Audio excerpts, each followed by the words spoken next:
So today I'm sat down with Toffee TV's John Blain to discuss a farewell to Goodison. So John, with a handful of games left of Goodison, what are your feelings? Feelings in general is they're just three more games, but then the fourth one will be a little bit different because a stadium that I've been going to since 1966, I'll go to the last time. I think it's going to be quite an emotional day for quite a lot of people. I So think you've so. been going since 1966, you would have seen a lot. So what's been your favourite Goodison moment? Oh my goodness, way, way too many. um, every derby win, yeah. Perhaps the most memorable in the sense of something that sticks with you. I'm the sort of person who, once a game's done, it's done. We can all talk about Bayern Munich or the 4-4 with Liverpool or whatever, wherever.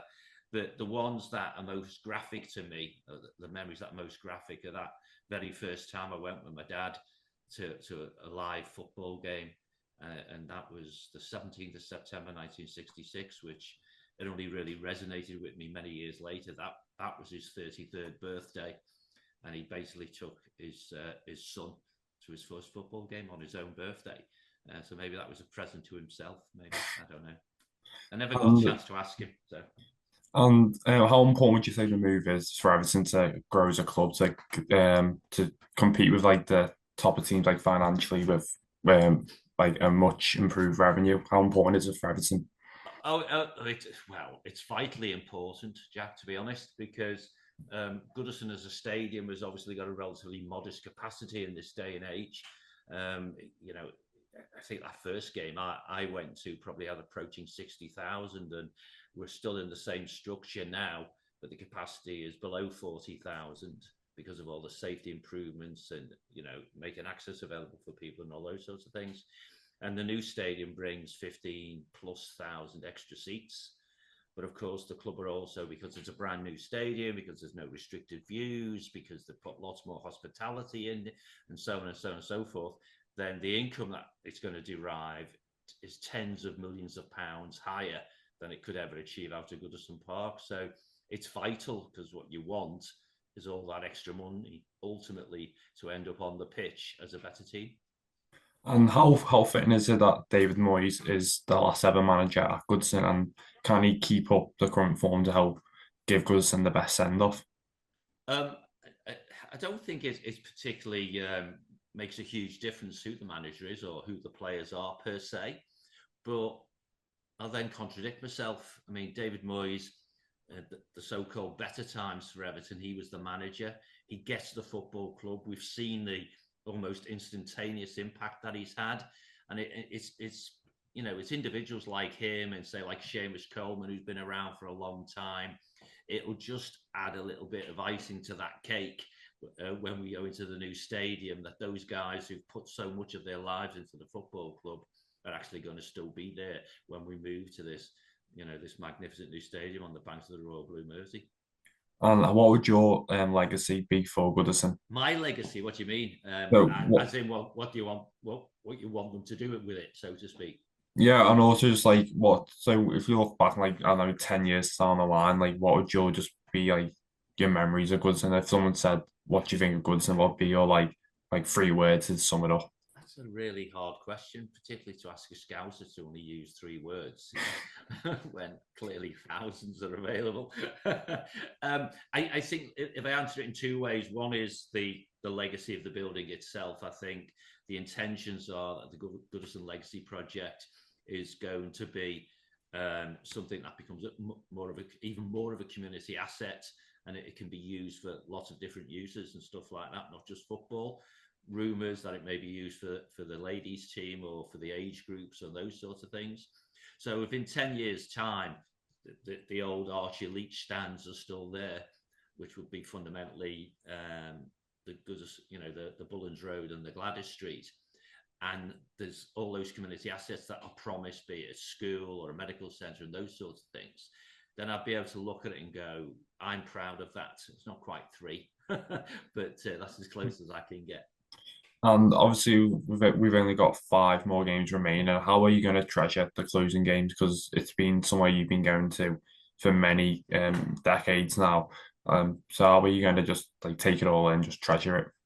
It's really odd, Jack. It really is because, as you know, I talk quite a lot on Toffee TV, and somebody like Baz and Ped, they get into the game gets into their head a couple of days before kickoff. My wife's the same because she comes home and away. We go home and away together, and she'll start thinking about a game like Wolves, for example, maybe Thursday, Friday this week. But I never really get into it until I've seen the team, right? So I'm a real crap person, sorry, to ask that question of, because I don't think until the Southampton game is like tomorrow, it'll really hit me that that's the last time probably that I'm ever going to go in there. But I will cherish it. And I think I was interviewed quite recently by BBC Radio 5 Live, and they sort of asked me the same question. And maybe the answer I gave them is the best one from a cherishing point of view, which is to say they're going to have to throw me out. But yeah, I mean, I cherish every visit as part of what I am, right? I often stand there and just look around the stands because I've been in all of them over the years, of course. And it's almost like your question, what memory? I could almost do the what's my Park End memory? It's Andy Johnson heading the ball into the net in a derby when the silly Liverpool goalkeeper just threw her up in the air and he just headed it in. Or of course, then at Anfield, sort of Jordan tried to do the same thing. What were my memories out of the lower Gladys, the upper Gladys, and so on. So I think I'll end up when the game's finished, the players have done their tour of the pitch. I don't think the club are going to throw people out, and I'll probably just sit in my seat and reflect about all the things that have happened in that building for me in all, what is a very long time, really. It's 60 years, isn't it, or something?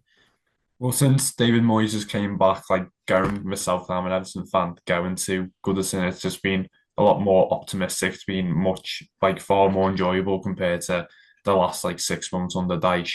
Can Everton keep that up to make it a perfect springboard not only for this season but to kick on and instead of look backwards, like start looking ahead? Yeah, I think that's a cracking question, mate, because you asked it before and I didn't really answer it. So thanks for coming back to it. And I think you're right, yeah, because I mean, I suppose again, I think I might have done this on camera with Baz. Baz is disappointed that we didn't have a game this weekend, yeah, because obviously we're looking forward to going the game now, aren't we? And Baz is very much an emotional guy off camera, even though he holds it together on camera, and he just didn't want to go, like lots and lots of fans, they just didn't want to go because it was so horrible and the manager wasn't great. He wasn't engaging with the fans. If anything, he was doing the opposite. And this fella, Moyes, he just gets it, right? So, yes, I think we can sustain it. I think we're way past a new manager bounce. Yeah. I think we've got a hugely important summer transfer window because we've got so many players out of contract. And then we got that magnificent stadium waiting for us to use, So I'd be really disappointed if it doesn't continue to roll. We're now clearly going to change the director of football. Therefore, we need to get a really good transfer window done in the summer. And I just think that we should be challenging for the European play, albeit the lower end of it, perhaps, the conference or maybe the Europa League if we suddenly have a big turnaround. But we've seen in recent years with Aston Villa and before them Newcastle United, and we've seen it right now with Nottingham Forest. Even Bournemouth as well. Absolutely, yeah. Things can change really quickly, and we've got a huge opportunity with much greater spending power as well, not just through new owners, but the literally tens of millions of pounds extra that we'll have to spend on players and their wages and facilities and all that sort of stuff, simply because we're moving to that new stadium. So even the most pessimistic Evertonians should find some moments when they can be optimistic for next season. And what's it been like from like day one, where on the docks it was just like a cone to see like the progress to now, where they've had recent test event, and like in a couple of months we'll be there watching Everton in a state of an art stadium. Well, yes, indeed. I mean, it's fantastic. I mean, the Liverpool fan with his cone was quite amusing, but I've not seen him for a good few years now, so maybe he's gone to ground. I mean, I was chair of the Everton Shareholders Association for 10 years, and I retired myself from that about 18 months ago, but I'm still a member of the association. I'm still a shareholder, as is my wife and my granddaughters and my sons and stuff like that. And so I've been into the stadium a couple of times, even though I haven't been to the test events because I didn't apply for them, because basically I've been in already, and people who've not been in the place should have a look. But it's amazing. The structure is so physically large. I don't know if you've been up close, Jack, or whether you went to the test event, but the first test event.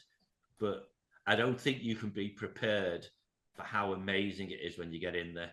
I've been like outside it, and Yeah, it's my like photos and really there's just as like how massive it is. I think that's a good way to express it. I joked with my missus and with my granddaughters, because I'm old enough to know what a TARDIS is. Yeah, you may or may not be, Doctor Who from my youth and stuff. And the stadium looks massive on the outside, and yet it feels small and Yeah. intimate on the inside, because those stands really are far steeper than they look on drone footage or photographs or whatever. And we will really be very close to the pitch. And the South Stand has the potential to be a really amazing place because of all the rail seats that are on the lower portion and so on. So we're probably moving into into the space where we, the fans, have to make use of the facilities that have been given to us. And I volunteer for the 1878 when I can and do a bit of flag waving and stuff.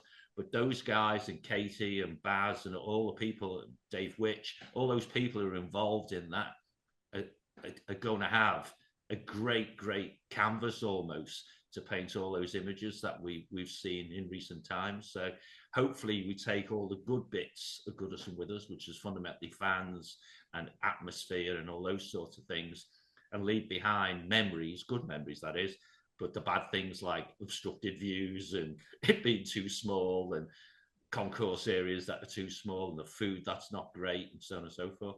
So it's just a great reset opportunity, mate. It really is. I think it's also good that it's similar to Goodison with like how close it is to the pitch, which is being designed by Dan Myers. Also, what impact can it have on the city? But obviously, I'll be hosting some games in the Euros as well.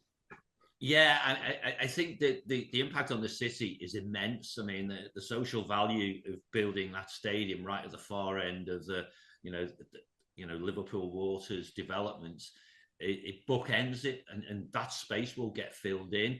You're right. We're going to host quarter, maybe, well, probably not semi-finals because they'll be at Wembley, I guess, but certainly quarterfinals and maybe games before that in the Euros in a few years' time.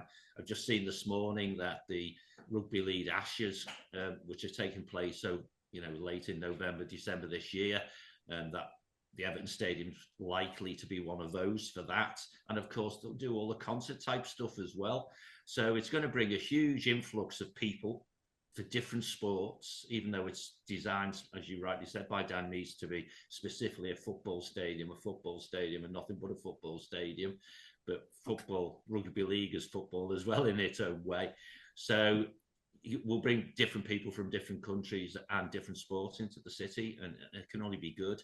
It can only be good and positive, both in brand awarenessy type stuff for the city, but also the income it brings for what certainly in North Liverpool is quite a deprived area as well.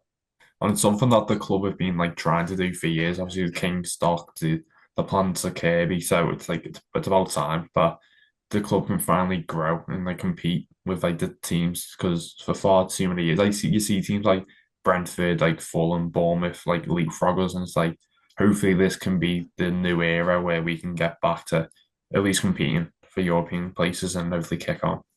No, you do, and we messed up big style. The advantage of having an owner who was prepared to dip his hand into his pocket, and we spent more than enough money to be right up there in the top 5 or 6 clubs in this country, and we screwed that up really, really as badly as you possibly could, as we know with all the PSR stuff. But now with different owners, they have an opportunity to be good leaders, not just owners, leaders for the off-field activities, and we can recruit hopefully very good chief execs, very good operational people, very good sports directors, and all that sort of stuff. And I think we've got a very good manager, and we just need to give him more very good players, because we have got a sprinkling already of what could be an exciting team. If it's enhanced over the summer with more of the same and youth as well. So yeah, you're right, mate. It's taken a huge amount of time, particularly for people like you who are so young. All you've seen is the bad times. Then hopefully we're all at a place called Start, and we can all pull together and enjoy the ride. And I just, honest to God, mate, I just really think this is the time when it will happen. And my final question, what has been the worst thing you've seen at Goodison? A number of performances when I didn't recognise what the bleep bleep explosive the guys in the blue shirts were doing.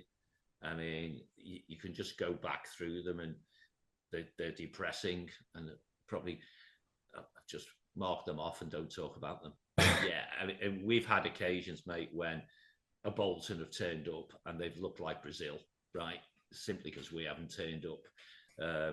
Clearly, there was some dark times at half time against Palace, before we turned it around in the second half. I had exactly the comedy of errors in when we had to beat Wimbledon back in the day, and even if we won, we could still get relegated.